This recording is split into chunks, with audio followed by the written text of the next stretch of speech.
Hello guys, I'm Dear Tito Timmy at naglilinis ako ngayon ng mga barya guys kasi ang arte-arte ng mga tindahan ngayon ayaw ng tumanggap ng barya na kalawagin o madumi.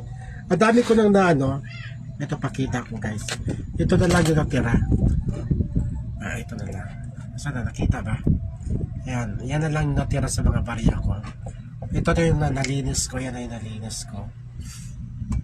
Sayang naman pag hindi na nabili na naibili, no. So ang ginagamit kong panlinis kasi itong Scotch Brite, ganun lang.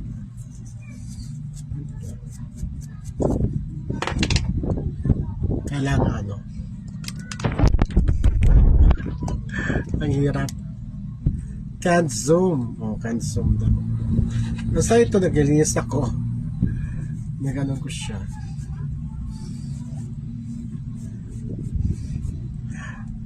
Meron kasi akong alkansya, guys.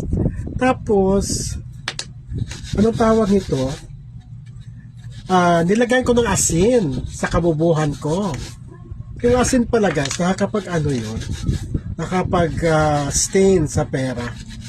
Kaya ito yung pera ko na galing sa alkansya, puro may stain. Ayan, okay na siya. Mahirap yung mahirap yung kalagayan.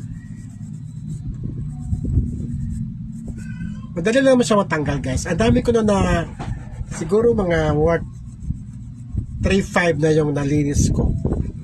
Ganun ako katanga. Nilagyan ko kasi ng asin ng aking alkansya.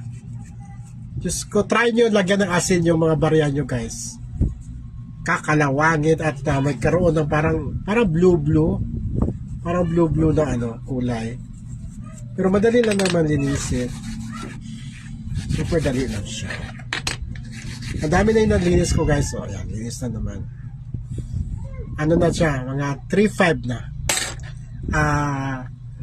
5 piso, 10 piso, 20 pesos. Ayun pala, 20 pesos, guys. Napaka prone siya sa sa kalawang.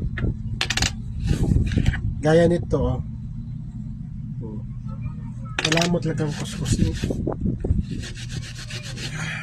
Yung iba naman, ganito nakadumi. Pero malilinis ko pa rin to, guys. Mamaya, titinakit. Napakita ko sa inyo.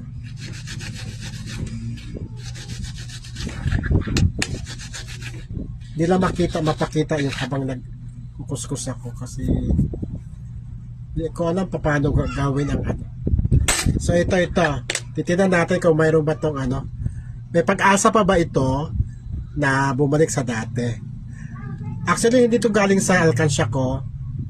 Hindi ko na alam ba, nakuha ko to somewhere. Ang itim na talaga, super itim, parang kalawang na talaga. Tingnan natin, ha. Ayan ako.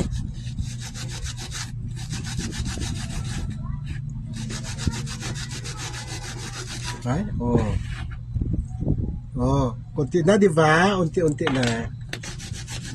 Kasi ang arte ng mga tindahan ngayon, pati yung yung Bombay ko, pag nagbabayad ako ng barya na medyo mga dumi-dumi, ayaw tanggapin. Arte-arte.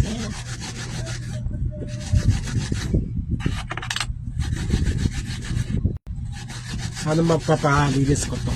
Sana malinis ko to. Linis barya. Sayang naman kung di ko to linisin to, diba?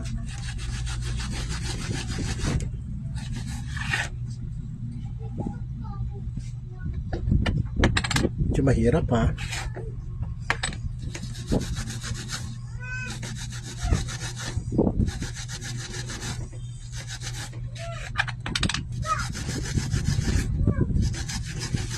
Nagtagal ako sa iyo, ha.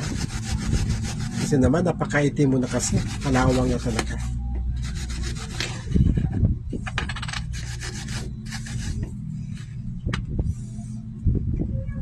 Ayan na. Diba? Oh. So, ito na yung naano ko, guys. Ito na yung nalinis ko. Bukod dyan, meron na akong naano dito. Ayan, nalinis ko na yan. Pero kanina nag-ano na rin ako, nalagay ko sa supot yung mga nalinis ko na pera. Kasi, eto na siya, nalinis ko na siya. Tig-10 to eh. Tig-10, nalinis na siya. Meron yung tig-piso. Yan. Ilagay ko na siya para tig-20. Mahirap din linisin ang tig-20. Kasi merong meron yung part na parang tanso talaga na ang hirap-hirap linisin. Ang hirap. Tignan mo, ito bilog to. Bilog tong scoba ko. Ito na nangyari. Ayan. So, kayo ba guys, ginagawa nyo rin ba ito na nililinis nyo yung mga barya nyo? Kasi ayaw tanggapin sa tindahan, ayaw tanggapin, iwan ko lang sa bangko.